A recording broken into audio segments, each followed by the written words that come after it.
Hello friends, આજે આપણે ધોરણ 5 વિષય હિન્દી કવિતા શીખો. આગળના વિડીયોમાં આપણે શીખો કવિતા વિશે ભણી ગયા છે, તો ચાલો આજે આ કવિતાના અભ્યાસ વિશે પણ ભણીશું.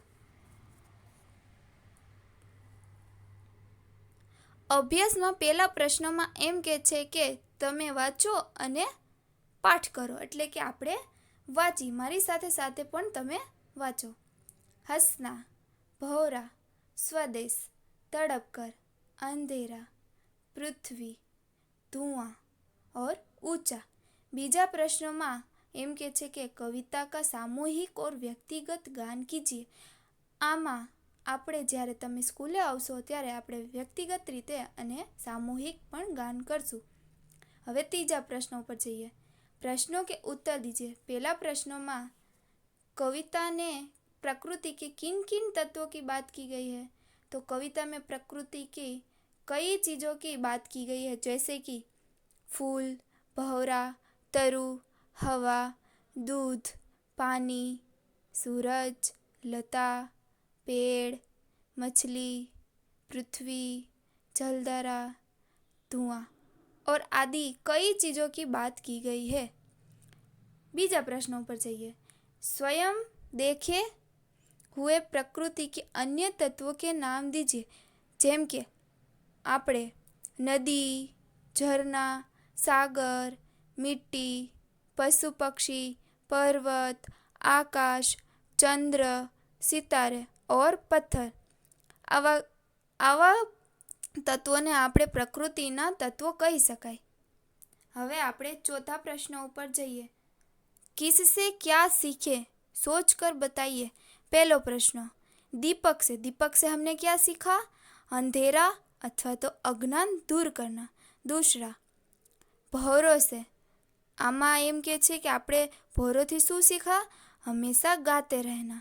तीसरा, फूलों से क्या सीखा. हमने हमेशा हंसते रहना सीखा. हवा से क्या सीखा. कोमल भाव बहाना. पांचवा, दूध और पानी से क्या सीखा.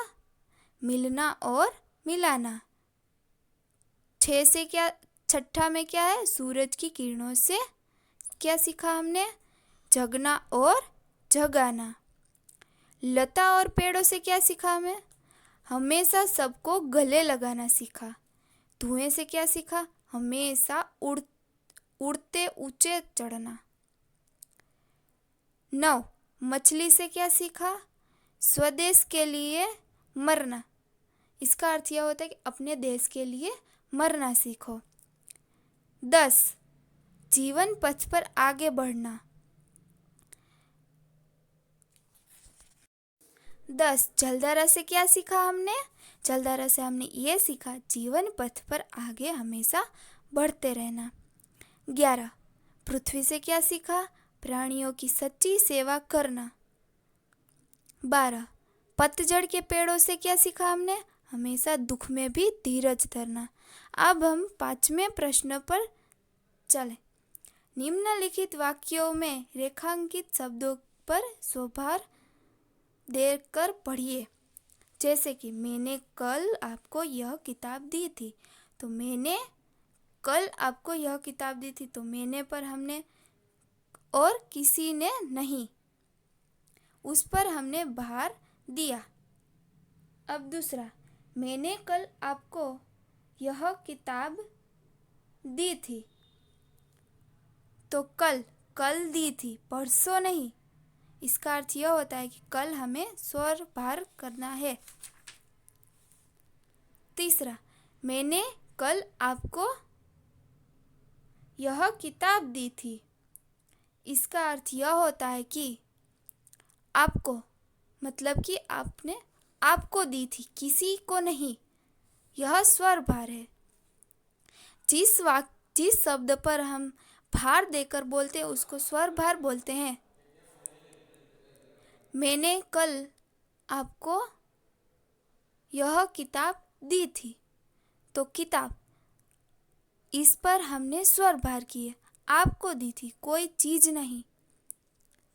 मैंने कल आपको यह किताब दी थी. तो किताब दी थी और आप कैसे मना कर सकते हैं.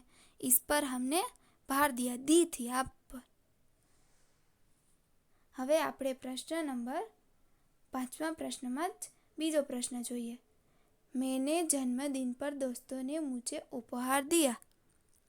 तो मेरे जन्मदिन पर दोस्तों ने उपहार दिया, इस पर मैं रहेगा क्योंकि मेरा जन्मदिन, किसी और का नहीं। किसान ने बैल को रस्सी से कसकर बांधा, मतलब कि किसान ने बैल को रस्सी से बांधा, किसी ने नहीं। बगीचे में, હવે આપણે બીજો પ્રશ્ન જોઈએ। मैंने जन्मदिन पर दोस्तों ने मुझे उपहार दिया, तो इस पर मेरे पर हम स्वर भार करेंगे क्योंकि मेरा जन्मदिन, किसी और का नहीं। तीजो, किसान ने बैल को रस्सी से कसकर बांधा, किसने बांधा? किसान ने, तो किसान स्वर भार हुआ। चौथा, बगीचे में तितलियां मंडराने लगी, इस पर बगीचे में आएगा क्योंकि बगीचे में मंडरा रही थी कि तितलियां, कहीं और नहीं।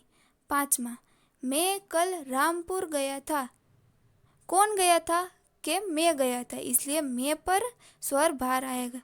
અહીંયા આપણે પૂરું કરીએ છીએ અને આ કવિતાના સ્વાધ્યાયના પ્રશ્નો એક વાર ફેરબુકમાં લખવાના છીએ।